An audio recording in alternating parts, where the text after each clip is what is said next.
ঘুরে ফিরে আলোচনায় ডাকসু নির্বাচন। হিসাব মেলাতে ব্যস্ত সবাই। কার পক্ষে কত ভোট পড়েছে এবং তার কারণ বিশ্লেষণও চলছে। ছাত্রদল ও বাম ছাত্র সংগঠনগুলো বড় ধরনের হোঁচট খেয়েছে। ছাত্রদলের ভিপি প্রার্থী পেয়েছেন মাত্র 245 ভোট, জিএস 462 আর এজিএস 294। বাম জোটের লিটন নন্দী 1216 ভোট পেয়েছেন, জিএস 247 আর এজিএস 284। ছাত্রলীগ ক্যাম্পাসের সবচেয়ে সক্রিয় সংগঠন, তারাও ভোটের মাঠে চ্যালেঞ্জের মুখে। হারিয়েছে ডাকসুর শীর্ষ পদ সহসভাপতি। ভোটের হিসাবে দেখা যায় স্বতন্ত্র প্রার্থীরা একজোট হলে বেশিরভাগ পদ হারাতে পারত ছাত্রলীগ। তবে ব্যতিক্রম এজিএস সাদ্দাম হোসাইন, তিনি পেয়েছেন স্বতন্ত্র প্রার্থীদের দ্বিগুণ ভোট।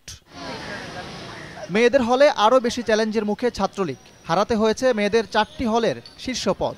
ছাত্রলীগ সহ সংগঠনগুলোর কেন এই হাল? তাদের অ্যাক্টিভিটিসগুলো স্টুডেন্ট ফ্রেন্ডলি থাকে না, মানে সবসময় রাজনৈতিক দলের হয়েই তারা কাজ করে। আমরা ক্যাম্পাসটাকে যেইভাবে দেখতে চাই, তারা অনেকে ক্ষমতায় থেকে বা ক্ষমতায় না থেকেও কোনো ধরনের কোনো ভূমিকা পালন করতে পারেনি। গত 10 বছরে দেখা গেছে যে ছাত্র সংগঠনগুলো সবসময় ছাত্রদেরকে চাপের মুখে রেখেছে। তাদের নিজেদের দলীয় এজেন্ডাগুলো কথা বলার চেষ্টা করে, সাধারণ ছাত্রীদের এঙ্গেজ করতে পারে না কখনোই।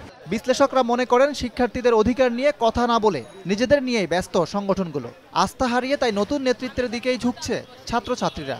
স্বতন্ত্র প্রার্থীর জয় বোধহয় এটাই বার্তা দিচ্ছে যে দলীয় রাজনীতি ভিত্তিক যে কর্মকাণ্ড তার প্রতি সাধারণ ছাত্রছাত্রীদের কোনো আস্থা নেই। জাতীয় পর্যায়ে রাজনীতিতে যা হয়েছে আর কি, সেই ব্যাপারটারই প্রতিফলন ঘটেছে। 28 বছর পর অনুষ্ঠিত হওয়া ডাকসু নির্বাচন রাজনীতিতে খুলে দিয়েছে নতুন দ্বার। যদিও নির্বাচন নিয়ে প্রশ্ন রয়েছে বেশিরভাগ ছাত্র সংগঠনে। ইকরাম হুসাইন, সময় সংবাদ, ঢাকা।